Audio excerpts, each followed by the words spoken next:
So today on the show, we're going to talk about all the ways that you can make money from your YouTube channel without Google AdSense. Veena V. Hey, my name's Veena V and I help you break your beliefs and build up your business on YouTube. And today on the show, we have got the amazing Sam Day. Woo woo! He is back again. We haven't seen Sam for a good few months on this channel. I think this is our 4th collab now, which is going to be amazing. So after you've watched this video, I will link Sam's channel below. Make sure you go and watch his video after. And don't forget, if you want to get started on YouTube with a bang, you want to grow from 0 to 10,000 subscribers, go and check out my free training at 10kyourway.com. So I don't think enough people realize that you can make so much money from YouTube, but that isn't Google AdSense. Because I don't know if you feel this, Sam, but a lot of people that I see, kind of the new people that are just starting their channel, think the only way to make money is from Google AdSense, which is the money that we get paid from ads displayed on our channel. But you've got to get a lot of views to make a lot of money from that. So we're going to park that to one side and talk about all the other possibilities of YouTube. And this is why I wanted to bring Sam on, because Sam, you are just smashing it at the moment in terms of collaborations with people and partnerships. So let's talk about that first, how you can get a partnership involved on your YouTube channel, because you've got some very exciting things coming up. Yeah, so I think firstly, the most obvious one is sponsorships. So when you're looking at your channel, think about creative ways that you can actually include your content with potentially a brand, and making your content also kind of brand worthy as well. So it's making your content appeal to brands. So you're creating content that brands would want to actually work with and engage with, and I think that's really important as well. And a tip for people getting started on this is that a simple matter of, I don't know, say if you wanted to work with Airbnb, this isn't sponsored by Airbnb, but if I wanted to work with Airbnb, would I just maybe start making videos about Airbnb without me actually, you know, approaching them, and then approach them after I've made those videos? Is that quite a good starting point? Yeah, I think it's a good starting point. And also one of the things that I did before my first sponsored video was I would kind of create videos for companies and just send them an email saying, hey, look, I've featured your company in my video. Would you have a look at it? And that helps you to build up kind of a portfolio of things that you've done, whether it was a sponsored video or not. So when you do get approached, or when you're approaching another company, you actually have something to say, hey, look, this is how my brand has worked with this company. You know, would you like to do a sponsorship? And you can sign up to websites such as FameBit as well, where you can register as a creator. I think you have to be over, I think it's 1,000 subscribers, or 5,000 or something like that. But once you reach that kind of threshold, then you can actually have access to quite a lot of brands and companies that want to work with creators. So. And don't let the number of subscribers or views put you off from contacting people, because I think there is a shift happening now where people are actually understanding that sometimes it's not all about those big numbers. Because if you're really great at making videos and you can really portray a business's brand message across, they're gonna want to hire you, aren't they? Yeah, 100%. And I have quite a relatively small channel compared to a lot of other YouTubers that I know, and there's YouTubers with loads of more subscribers than I have who don't get the kind of sponsorship that I get. So I average about 2 to 3 companies would email me every single week, ranging from like Wix.com or Fiverr or Hostinga, like so many different like high profile companies that will reach out to me and ask me to do a sponsored video. And there's channels out there who I know, who are my friends, who have huge audiences, but they struggle to get sponsorships. So it's not necessarily just about the number of subscribers that you have, but it's definitely about like the way you pitch your content and kind of just the way you manage your YouTube channel. And that is such an amazing point, and I'm so glad you said it, because I know that frustration from you when you're trying to grow a channel and your views just aren't increasing, your subscribers that aren't increasing. Take what Sam just said, because like he said, like someone could have loads of subscribers and views, but they're just not getting that same traction that some smaller channels can have.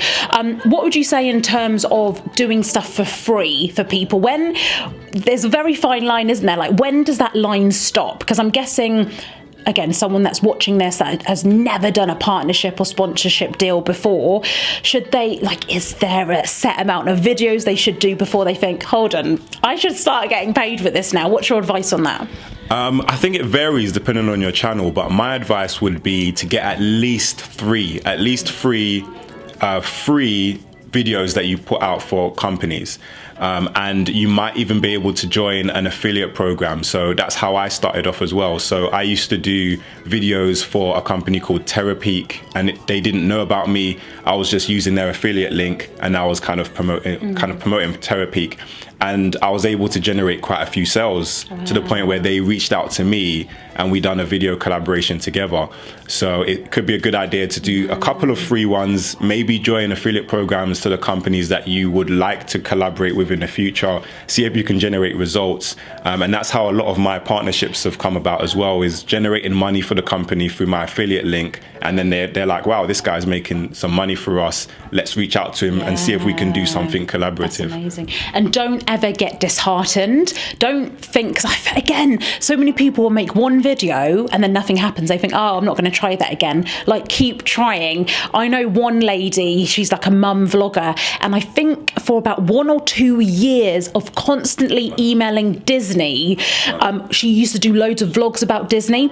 I think it was 1 or 2 years after that, then they started to pay her. So just have that story in mind as well. 1 to 2 years of consistently emailing she did, but it paid off because now she gets paid for doing vlogs for them. And I think, don't quote me on this, but I'm sure they actually paid for her to go to Disney, which is that's hard work does pay off. I've got a story like that as well. So the same company I referenced, Terapeak, they have a rule, well, they had a rule, whereas you had to make an affiliate commission within the first year of registering as an affiliate. My YouTube channel had about maybe 500 or less subscribers at the time, and I was still building up. And it took me a whole year to get my first sale, and they sent me an email saying, we're going to shut down your affiliate account because you haven't made any sales. And I emailed them saying, please, like, wait for me, like, I'm putting my videos out. And they said, no, we're going to close down the account. And a week before they shut down the account, I made my first sale as an affiliate for Terapeak through one of my videos. Wow. And then I think that year I became one of their top affiliates in the UK for Terapeak. Oh, that makes me want to cry, because it just, again, it proves you've got to keep going. YouTube, it's a long game. It's not you put one video and bang. Yeah, there is some time. Remember, the stories you see about the fast success, they are literally 1 in a million. Nobody focuses on, like, me and Sam have been doing this for years, but we keep going with our channels because we know the power of YouTube. It's a long-term strategy, isn't it? 100%, yeah. And there's I've kind of referenced two, so sponsorships and affiliate marketing, like two separate ways. But there's videos that I have on my channel, and I'm referencing a company, and they have an affiliate program, and those videos don't have like tens of thousands of views. They might have like 1,000 or less views, but they consistently bring in 50 or 100 or 200 pounds a month in terms of affiliate commissions. Which it doesn't sound like a lot, but when I have like over 450 videos on my channel, it really builds up over time. So that's the thing, is like, don't what's that phrase, like, sniff your nose up? I think I've just made that up, but you know what I'm talking about. Don't like turn your nose up at, even if it's £10 here and there, it all adds up, doesn't it? Okay, so in terms of making money from your channel, please write this down. Don't let this be one of the videos that you watch and then you never implement. Okay, pause this video if you have to, go and get your pen and paper, and actually write in the comments below something like, I am taking notes. So we know that you're taking notes. Okay, write in the comments below, I am taking notes. So number 1, you can make money sponsorships. Number 2 is affiliate links.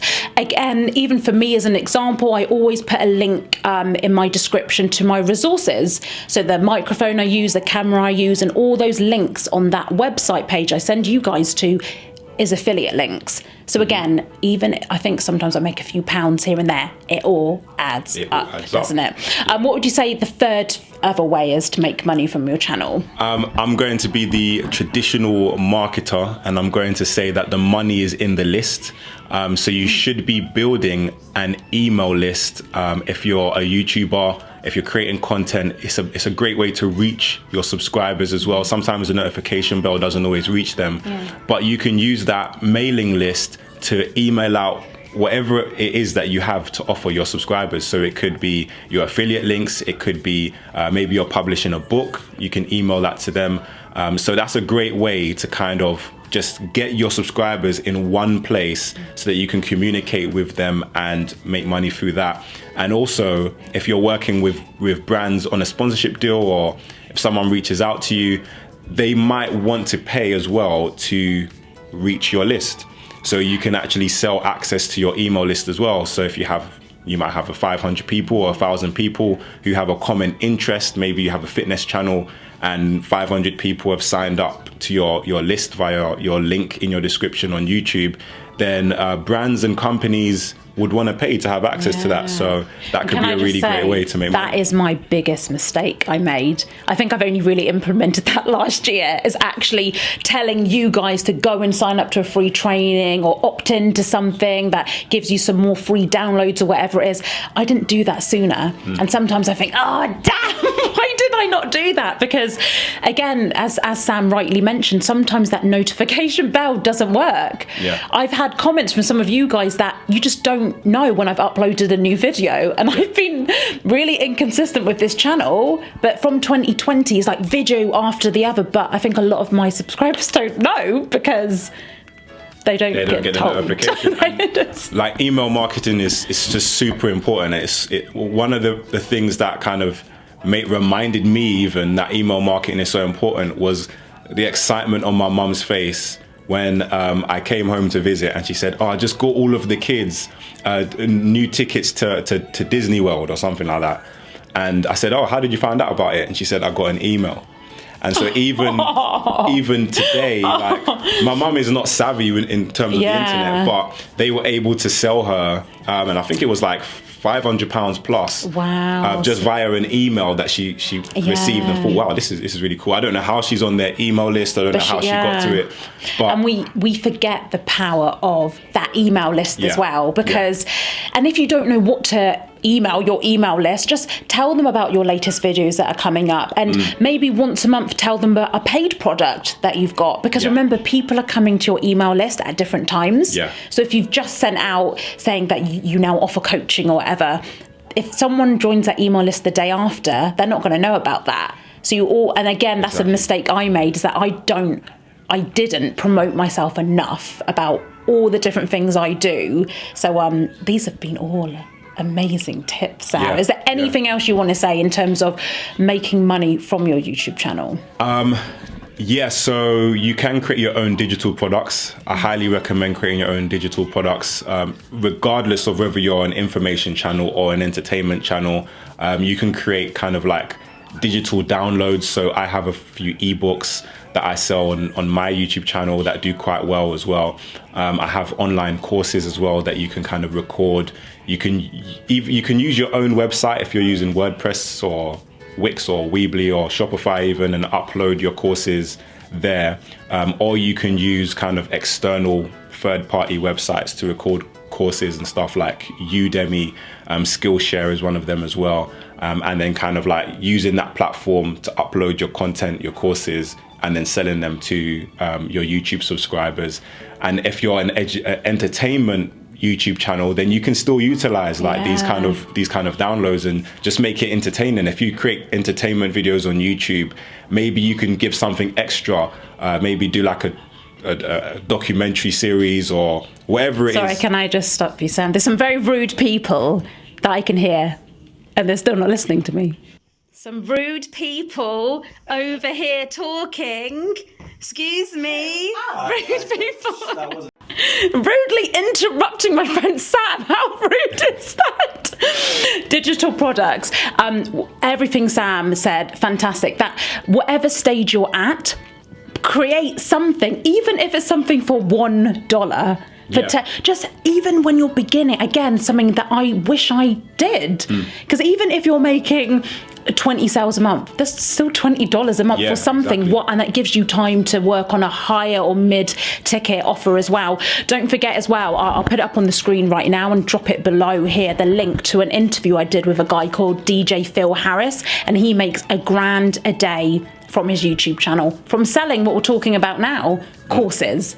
He sells a course for $30 or $47, and that's how he's making all that money every day. So these are real stories for you. We're not just here saying, oh, you could do this, like either me, Sam, or someone else we know are doing these things. So this isn't like fluffy, airy-fairy stuff.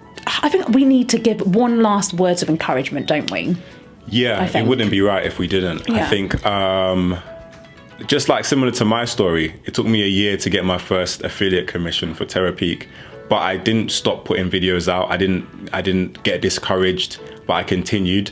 And sometimes we can look at vanity metrics like subscribers and views and even comments sometimes and feel like we're not adequate enough or we're not where we want to be, but you just have to keep on going. You have to keep to a schedule, put your videos out, and don't necessarily look at the results as success, but look at your output as success. So if you say you're going to put out 2 videos a week, put 2 videos out a week regardless of the views that it gets. Obviously you can kind of tweak your efforts as you go along if you notice, okay, these type of videos are doing better than the others.